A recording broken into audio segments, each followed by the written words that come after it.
આપણે ધોરણ 12 વિષય પીએમ ચેપ્ટર 1 સંચાલનનું સ્વરૂપ અને મહત્વ.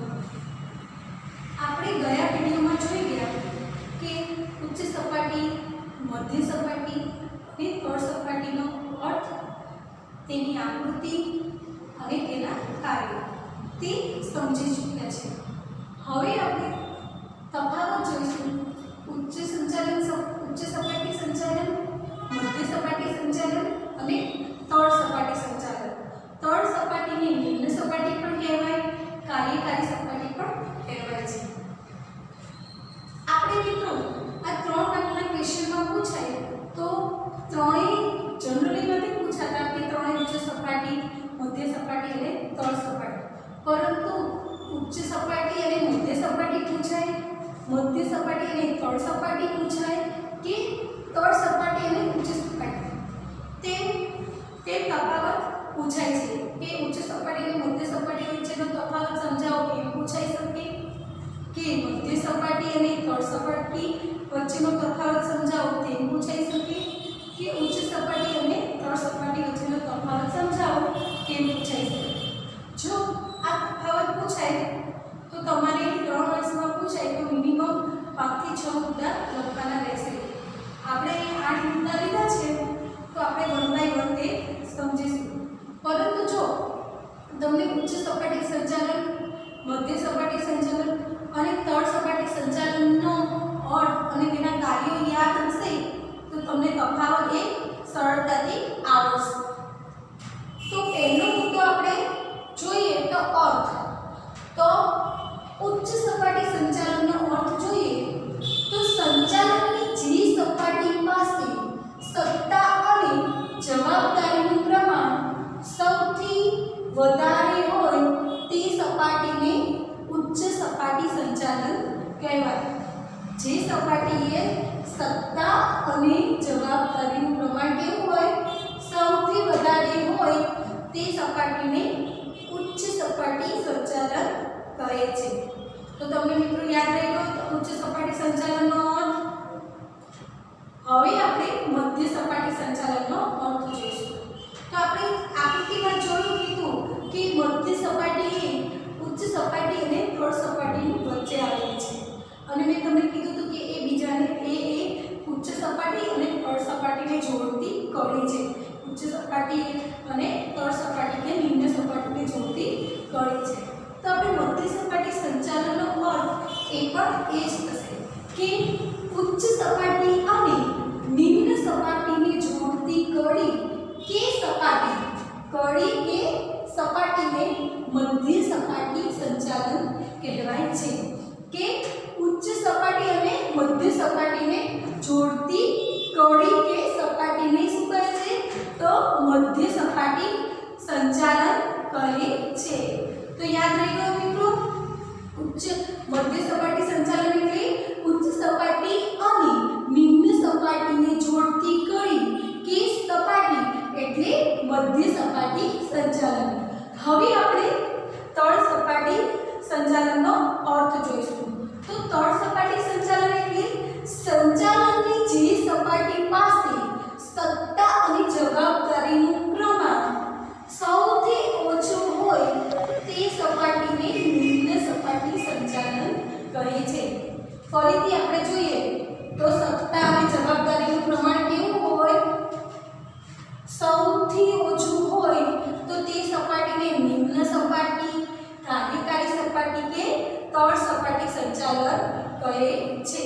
ફરીથી આપણે અર્થ જોઈ લઈએ તો અહીં અર્થમાં ઉચ્ચ સપાટી સંચાલનમાં શું છે તો આ સપાટી અથવા તો સંચાલનની જે સપાટી પાસે સત્તા અને જવાબદારીનું પ્રમાણ સૌથી વધારે હોય તે સપાટીને ઉચ્ચ સપાટી સંચાલન કહે છે.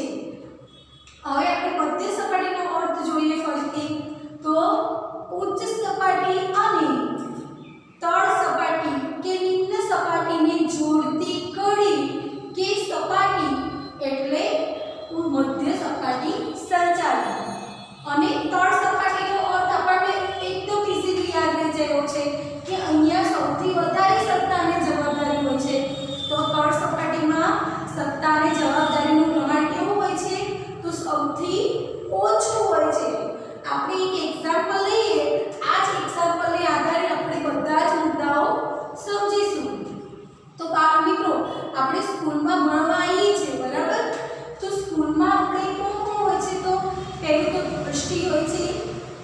પ્રિન્સિપલ હોય છે, શિક્ષકો હોય છે અને વિદ્યાર્થીઓ હોય છે, બરાબર.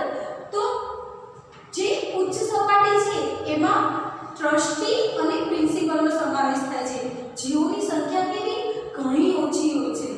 ત્યાર પછી શિક્ષકો, જેઓની સંખ્યા ઉચ્ચ સપાટી એટલે કે પ્રિન્સિપલ અને ટ્રસ્ટીઓ કરતાં થોડી વધારે હોય છે. અને ત્યાર પછી છે વિદ્યાર્થીઓ એટલે કે તળ સપાટી આપણે લઈએ ને તો એમની સંખ્યા કેવી હોય છે સૌથી વધારે હોય છે. તો આપણે જોઈએ મધ્ય સપાટી એટલે કે શિક્ષકો એ તળ સપાટી અને ઉચ્ચ સપાટી વચ્ચે શું કરે છે જોડતી કડી છે, એટલે કે જે પ્રિન્સિપલ તરફથી કે ટ્રસ્ટી તરફથી જે રૂલ્સ રેગ્યુલેશન હશે એ ફોલો કરાવવાનું તળ મધ્ય સપાટી એટલે કે શિક્ષકો એ ફોલો કરાવવાનું કાર્ય કરે છે અને ફોલો કરવાનું કાર્ય કોણ કરે છે તળ સપાટી, બરાબર.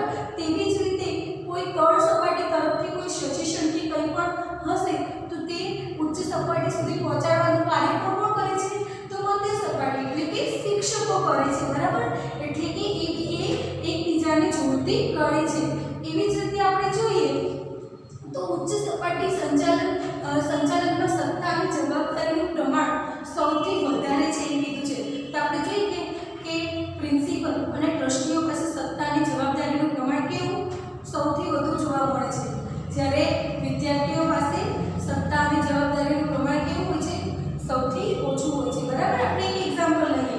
એવી જ રીતે કંપનીમાં પણ એવું જ હોય છે કે ટ્રસ્ટીઓ હોય છે, જનરલ મેનેજર હોય છે, એ લોકોની પાસે એમડી હોય છે, બરાબર. મેનેજિંગ ડાયરેક્ટર એ લોકોની પાસે સત્તા અને જવાબદારીનું પ્રમાણ સૌથી વધારે હોય છે, જ્યારે તળ સપાટીમાં સત્તા અને જવાબદારીનું પ્રમાણ કેવું ઓછું હોય છે, બરાબર. તો તમને આ અર્થ સમજાઈ ગયો હશે. હવે આપણે જોઈએ બીજો મુદ્દો છે સંચાલન અને વહીવટ. સંચાલન અને વહીવટ. તો ઉચ્ચ સપાટીએ સંચાલનનું પ્રમાણ કેવું જોવા મળે છે વધારે જોવા મળે છે, એટલે કે મેનેજમેન્ટ એને વધારે કરવાનું હોય છે, સંચાલનનું પ્રમાણ વધારે હોય છે, જ્યારે વહીવટનું પ્રમાણ ઓછું હોય છે. જો વહીવટ ઓછું કરવાનું હોય છે જ્યારે સંચાલન મેનેજમેન્ટ એને શું કરવાનું હોય છે વધુ કરવાનું હોય છે, બરાબર. હવે આપણે મધ્ય સપાટીએ જોઈએ તો મધ્ય સપાટીએ સંચાલનનું પ્રમાણ ઓછું હોય છે અને વહીવટનું પ્રમાણ વધારે હોય છે. યાદ રાખજો મિત્રો, જો સંચાલનનું પ્રમાણ કેવું હોય છે ઓછું હોય છે, જ્યારે વહીવટનું પ્રમાણ વધારે હોય છે. હવે આપણે તળ સપાટી જોઈએ તો તળ સપાટી કે નિમ્ન સપાટીએ સંચાલનનું પ્રમાણ સૌથી ઓછું હોય છે અને વહીવટનું પ્રમાણ સૌથી વધારે હોય છે, બરાબર. આપણે ફરીથી એકવાર જોઈ લઈએ સંચાલન અને વહીવટ. તો ઉચ્ચ સપાટીએ સંચાલનનું પ્રમાણ વધુ હોય છે, જ્યારે વહીવટનું પ્રમાણ ઓછું જોવા મળે છે. જ્યારે મધ્ય સપાટીએ સંચાલનનું પ્રમાણ કેવું જોવા મળે છે આનું ઓપોઝિટ. તો આનું ઓપોઝિટ શું થશે તો અહીંયા સંચાલનનું પ્રમાણ વધારે હતું તો મધ્ય સપાટીએ સંચાલનનું પ્રમાણ ઓછું જોવા મળશે, જ્યારે વહીવટનું પ્રમાણ અહીંયા ઓછું હતું ત્યાં શું જોવા મળશે વધારે જોવા મળશે. અને તળ સપાટીએ જોઈએ આપણે તો સંચાલનનું પ્રમાણ સૌથી ઓછું એટલે કે એકદમ ઓછું જોવા મળશે અને વહીવટનું પ્રમાણ સૌથી વધારે એટલે કે આ બે સપાટી કરતાં વહીવટ ત્યાં શું થશે વધારે થતો જોવા મળશે. હવે આપણે ત્રીજો મુદ્દો જોઈએ કે સમાવેશ. તો આપણે આકૃતિ જો તમને યાદ કરો તમારા આકૃતિ મગજમાં યાદ કરો તો તમને યાદ હશે કે આપણે ઉચ્ચ સપાટી સંચાલન હતું તેમાં કોનો સમાવેશ કર્યો હતો, મધ્ય સપાટી સંચાલનમાં કોનો સમાવેશ કર્યો હતો અને તળ સપાટી સંચાલનમાં કોનો સમાવેશ કર્યો હતો. તો બસ એ જે આકૃતિમાં આપણે લખ્યા હતા ને એ જ અહીંયા લખવાના છે. તો આપણે જોઈએ તો ઉચ્ચ સપાટી સંચાલનમાં મેનેજિંગ ડાયરેક્ટર, સંચાલન મંડળ, જનરલ મેનેજર, મુખ્ય વહીવટ અધિકારી એટલે કે CEO નો સમાવેશ થાય છે. જો આમાં એકાદ તમે કોઈ ભૂલી જાઓ તો એ કંઈ વાંધો નથી, પણ તમારે આ સમાવેશમાં 3 થી 4 લખવાના. પછી છે મધ્ય સપાટી. તો મધ્ય સપાટી પાછી યાદ મધ્ય સપાટીમાં આપણે વિભાગીય અધિકારીઓ લીધા હતા ને, જે ખરીદ વિભાગ અધિકારી, વેચાણ વિભાગ અધિકારી, કર્મચારી વિભાગ અધિકારી, નાણાકીય કે હિસાબી અધિકારી વગેરેનો સમાવેશ અહીં કરાય છે. પછી છે તો નિમ્ન સપાટી. નિમ્ન સપાટી આપણે જોયું કે ચોપરો, ફોરમેનો, સુપરવાઇઝરો કે નિરીક્ષકો, સુપરવાઇઝરને બીજા નિરીક્ષકના નામે ઓળખવામાં આવે છે, તો એનો સમાવેશ ત્યાં થાય છે. તો તમને તે યાદ રહી ગયું હશે. હવે આપણે જોઈએ તો સત્તા અને જવાબદારી. ચોથો મુદ્દો શું છે? સત્તા અને જવાબદારી. તો ઉચ્ચ સપાટીએ સત્તા અને જવાબદારીનું પ્રમાણ સૌથી વધારે હોય છે. ઉચ્ચ સપાટીએ સત્તા પણ એટલી હોય છે અને એ લોકોની રિસ્પોન્સિબિલિટી, જવાબદારી પણ એટલી જોવા મળે છે. આપણે જોઈએ મધ્ય સપાટીએ, તો મધ્ય સપાટીએ સત્તાનું પ્રમાણ ઓછું હોય છે અને જવાબદારીનું પ્રમાણ વધારે હોય છે. અને ત્યાં જવાબદારીનું પ્રમાણ શું જોવા મળે છે? વધારે પ્રમાણમાં જોવા મળે છે. અને નિમ્ન સપાટીએ જોઈએ કે તળ સપાટીએ જોઈએ આપણે, તો નિમ્ન સપાટીએ સત્તા અને જવાબદારીનું પ્રમાણ સૌથી ઓછું જોવા મળે છે. બરાબર? અહીંયા સૌથી વધારે જોવા મળે છે, ત્યાં સૌથી ઓછું જોવા મળે છે. જ્યારે વચ્ચે જે મધ્ય સપાટીએ છે ત્યાં સત્તાનું પ્રમાણ ઓછું છે, પરંતુ જવાબદારી કેવી હોય છે? વધારે જોવા મળે છે. આપણે સ્કૂલનું એક ઉદાહરણ જોઈએ તો અહીંયા ટ્રસ્ટીઓ છે, પ્રિન્સિપલ છે, એમની પાસે સત્તા અને જવાબદારી બંને કેવી હોય છે? સૌથી વધારે જોવા મળે છે. જ્યારે મધ્ય સપાટી એટલે કે શિક્ષકો પાસે સત્તાનું પ્રમાણ કેવું હોય છે? ઓછું હોય છે. જ્યારે જવાબદારીનું પ્રમાણ કેવું હોય છે? વધારે હોય છે. કેમ કે તેમણે વિદ્યાર્થીઓને શીખવાડવાનું છે અને એમની પાસેથી કાર્ય લેવાનું છે, એમને સમજાવવાનું છે, એમને એ રીતે સમજાવવાનું કે એમને ઝડપથી યાદ રહે, બધા જ કાર્ય એમની પાસેથી લેવાના હોય છે. તેથી તેમની પાસે જવાબદારીનું પ્રમાણ કેવું હોય છે? વધુ હોય છે. હવે નિમ્ન સપાટીએ એટલે કે વિદ્યાર્થીઓએ જવાબદારીનું પ્રમાણ સૌથી ઓછું હોય છે. સત્તા અને જવાબદારીનું પ્રમાણ કેવું? સૌથી ઓછું જોવા મળે છે. એમની પાસે સત્તા ઓછી હોય છે અને જવાબદારીનું પ્રમાણ પણ કેવું હોય છે? ઓછું હોય છે. કેમ કે એમણે માત્ર કાર્ય કરવાનું છે, એમણે કોઈની પાસે કાર્ય કરાવવાનું હોતું નથી. તેથી તેમની પાસે સત્તા અને જવાબદારીનું પ્રમાણ કેવું? સૌથી ઓછું જોવા મળે છે. તો મિત્રો, તમને આ ચાર મુદ્દા યાદ રહી ગયા.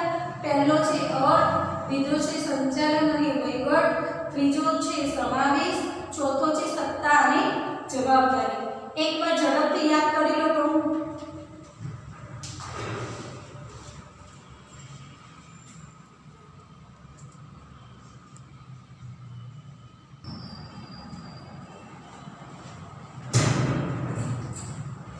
હવે આપણે ચાર મુદ્દા જોયા પછી પાંચમો મુદ્દો જોઈશું સ્થાન. આપણે જોઈએ તો ઉચ્ચ સપાટીનું સ્થાન આપણે આકૃતિ યાદ કરો તમે કે ઉચ્ચ સપાટીનું સ્થાન આપણે સૌથી ઉપર ટોચ ઉપર લખ્યું હતું. તો ઉચ્ચ સપાટીનું સ્થાન સંચાલન ત્રિકોણમાં સૌથી ઉપરના ભાગમાં હોય છે. યાદ આવી આકૃતિ કે ત્રિકોણ દોર્યું હતું, એની સૌથી ઉપરના ભાગમાં આપણે શું લખ્યું હતું? ઉચ્ચ સપાટી સંચાલન. યાદ છે? હવે બીજું જોઈએ મધ્ય સપાટી સંચાલન. તો ત્રિકોણ સંચાલનનું જે ત્રિકોણ દોર્યું હતું સંચાલન ત્રિકોણમાં, તેમાં મધ્ય સપાટીનું સ્થાન ક્યાં હતું? તો મધ્યમાં, એટલે કે વચ્ચે લખ્યું હતું ને આપણે મધ્ય સપાટી સંચાલન. તો મધ્ય સપાટીનું સ્થાન સંચાલન ત્રિકોણમાં મધ્ય ભાગમાં હોય છે. યાદ રાખજો, સંચાલન ત્રિકોણમાં મધ્ય સપાટીનું સ્થાન ક્યાં હોય છે? તો મધ્ય ભાગમાં જોવા મળે છે. હવે ત્રીજું છે તળ સપાટી સંચાલન. અહીં સૌથી ઉપરના ભાગમાં હોય છે. તળ સપાટી આપણે સૌથી નીચે લખ્યું હતું સંચાલન ત્રિકોણમાં. તો તળ સપાટી કે નિમ્ન સપાટીનું સ્થાન સંચાલન ત્રિકોણમાં સૌથી નીચેના ભાગમાં હોય છે. તળ સપાટીનું સ્થાન સૌથી નીચે જોવા મળે છે. ફરી એકવાર જોઈ લઈએ તો સ્થાનમાં ઉચ્ચ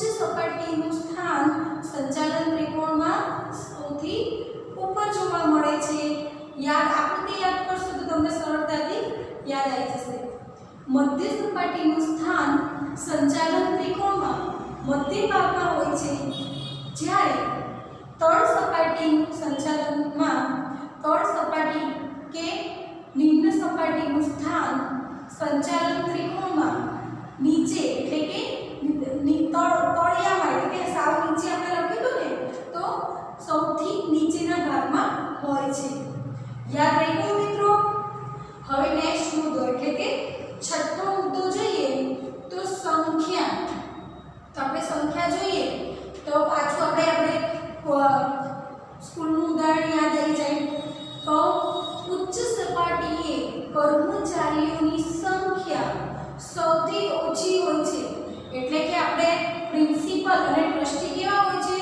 સૌથી ઓછા હોય છે. ટ્રસ્ટીઓ 4-5 હોય, પ્રિન્સિપલ 1 હોય, એમ કરીને 4 થી 5 કે 5 થી 6-7 જેવા વધારે હોય, એનાથી વધારે હોય નહીં.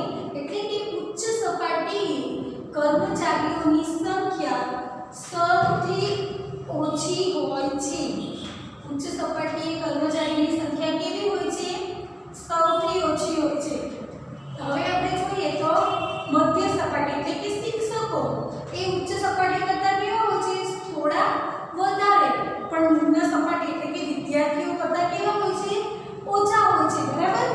એટલે આપણે એમ કહી શકીએ કે મધ્ય સપાટીએ કર્મચારીઓની સંખ્યા ઉચ્ચ સપાટી કરતાં વધારે હોય છે, જ્યારે તળ સપાટી કરતાં ઓછી હોય છે. આપણે જોઈએ તો શિક્ષકોની સંખ્યા એ ટ્રસ્ટી અને પ્રિન્સિપલ કરતાં કેવી હોય છે? વધારે જોવા મળે છે. પણ વિદ્યાર્થીઓ કરતાં તો ઓછી હોય છે ને શિક્ષકોની સંખ્યા. વિદ્યાર્થીઓ જેટલા શિક્ષકો હોય છે નથી હોતા ને. એટલે આપણે એમ કહી શકીએ કે ઉચ્ચ સપાટીના કર્મચારીઓ કરતાં મધ્ય સપાટીના કર્મચારીઓની સંખ્યા કેવી હોય છે? વધુ હોય છે. પરંતુ તળ સપાટી સંચાલનના કર્મચારીઓ કરતાં મધ્ય સપાટી સંચાલનના કર્મચારીઓની સંખ્યા કેવી જોવા મળે છે? ઓછી જોવા મળે છે. બરાબર? હવે તળ સપાટી સંચાલન એટલે કે સ્કૂલનું ઉદાહરણ પાછું તમે મગજમાં લઈ લો કે તળ સપાટીએ કોણ આવશે? તો વિદ્યાર્થીઓ આવશે. તો વિદ્યાર્થીઓની સંખ્યા કેવી હોય છે? સૌથી વધારે હોય છે. બરાબર? તો તળ સપાટીએ કર્મચારીઓની સંખ્યા કેવી જોવા મળે છે? વધારે જોવા મળે છે. તો યાદ રહી ગયું ને કે ઉચ્ચ સપાટીએ કર્મચારીઓની સંખ્યા કેવી હોય છે? સૌથી ઓછી. મધ્ય સપાટીએ ઉચ્ચ સપાટી કરતાં વધારે અને તળ સપાટી કરતાં ઓછી કર્મચારીઓની સંખ્યા હોય છે, જ્યારે તળ સપાટીએ સૌથી વધારે કર્મચારીઓની સંખ્યા જોવા મળે છે. હવે નેક્સ્ટ ટોપિક જોઈએ આપણે નિર્ણયો. તો એમાં આપણે જોઈશું ઉચ્ચ સપાટીએ. તો ઉચ્ચ સપાટીએ સૌથી વધારે જોખમી નિર્ણયો લેવાય છે. સૌથી વધારે જોખમી નિર્ણયો કઈ સપાટીએ લેવામાં આવે છે એવો ક્વેશ્ચન પૂછાય તમને તો તમને આવડવું જોઈએ કે સૌથી વધારે જોખમી નિર્ણયો એ ઉચ્ચ સપાટી સંચાલને લેવાય છે. બરાબર? તો ઉચ્ચ સપાટીએ સૌથી વધારે જોખમી નિર્ણયો લેવાય છે. બીજું છે મધ્ય સપાટી. આપણે તો મધ્ય સપાટીએ ઓછા જોખમી નિર્ણયો લેવાય છે. મધ્ય સપાટી કેવા? ઉચ્ચ સપાટી કરતાં ઓછા જોખમી નિર્ણયો લેવાય છે. બરાબર? અને તળ સપાટી એટલે કે નિમ્ન સપાટી કે તળ સપાટીએ સૌથી ઓછા જોખમી નિર્ણયો લેવાય છે. બરાબર? અહીંયા સૌથી વધારે, અહીંયા સૌથી ઓછા અને અહીંયા એકલા ઓછા. બરાબર? એટલે કે ઉચ્ચ સપાટીએ સૌથી વધારે જોખમી નિર્ણયો લેવાય છે, મધ્ય સપાટીએ ઓછા જોખમી નિર્ણયો લેવાય છે અને તળ સપાટીએ સૌથી ઓછા જોખમી નિર્ણયો લેવાય છે. આપણે સ્કૂલનું એક્ઝામ્પલ લઈએ તો આપણે એમાં પણ કહી શકીએ કે ટ્રસ્ટીઓ અને પ્રિન્સિપલ્સ હશે એમણે સૌથી વધારે જોખમી નિર્ણયો સ્કૂલના હિતમાં સૌથી વધારે જોખમી નિર્ણયો લેવાનું કાર્ય એ લોકોએ કરવાનું છે, જ્યારે શિક્ષકોએ માત્ર વિદ્યાર્થીઓને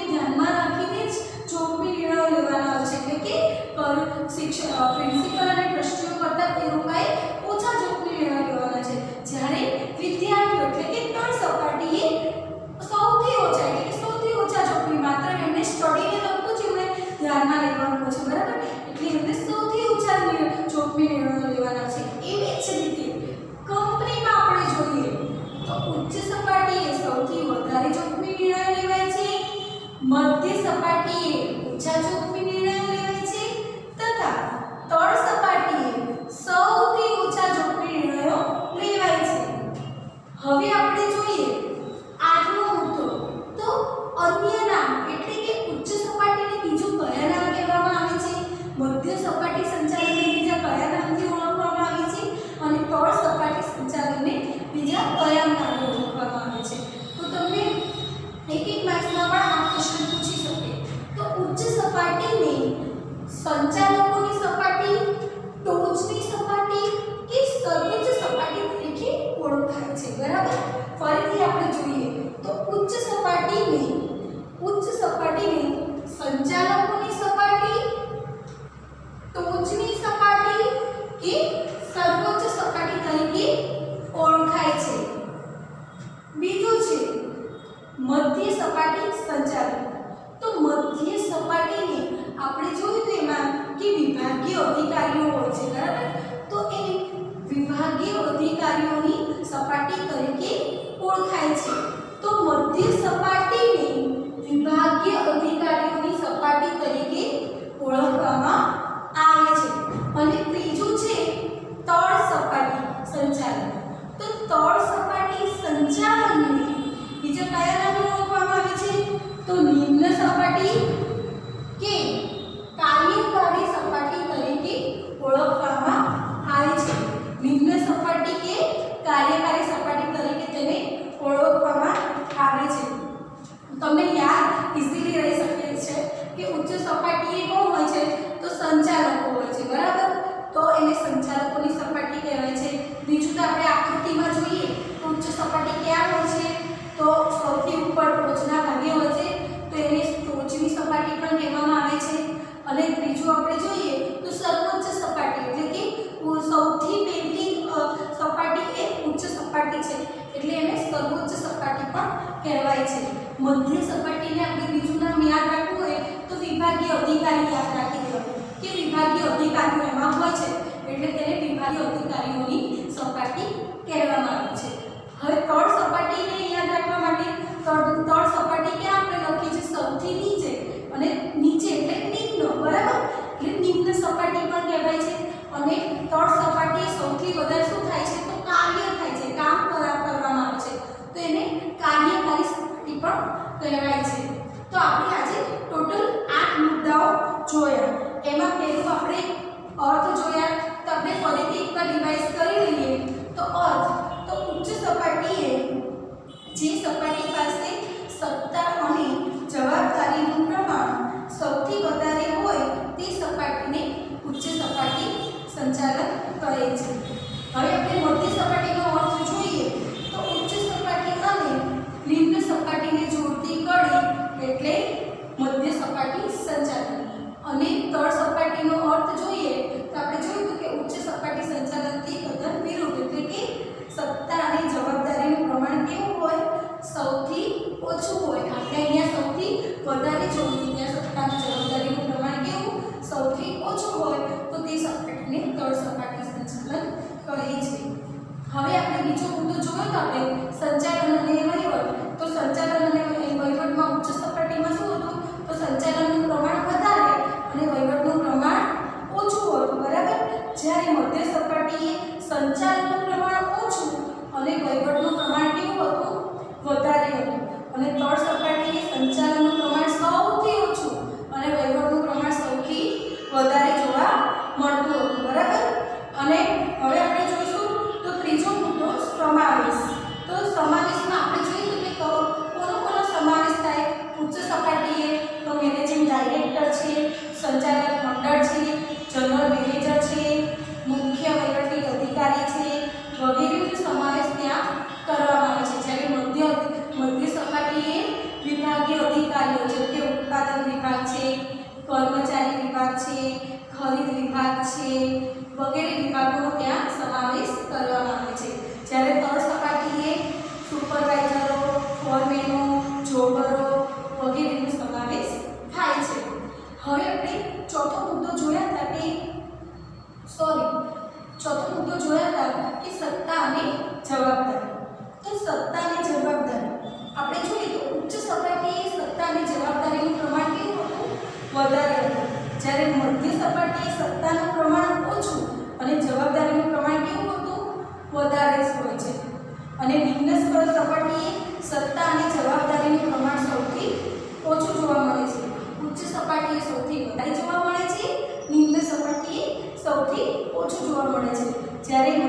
સપાટીએ સત્તાનું પ્રમાણ ઓછું અને જવાબદારીનું પ્રમાણ કેવું વધારે જોવા મળે છે. પાછળનો મુદ્દો આપણે લઈએ છીએ તે જોઈ લઈએ સ્થાન. તો ત્રિકોણ આપણે ત્રિકોણ યાદ કરીએ તો ઉચ્ચ સપાટી એ સંચાલન ત્રિકોણમાં સૌથી ઉપરના ભાગમાં જોવા મળે છે. મધ્ય સપાટી એ મધ્ય ભાગમાં જોવા મળે છે તથા તળ સપાટી એ સૌથી નીચેના ભાગમાં જોવા મળે છે. હવે સંખ્યા જોઈએ તો આપણે શાળાવાળું ઉદાહરણ યાદ રાખશો તો તમને સરળતાથી યાદ રહેશે કે ઉચ્ચ સપાટીએ કર્મચારીઓની સંખ્યા કેવી હોય છે? સૌથી ઓછી. મધ્ય સપાટીએ ઉચ્ચ સપાટી કરતાં વધુ પરંતુ તળ સપાટી કરતાં ઓછી હોય છે અને તળ સપાટીએ સૌથી વધુ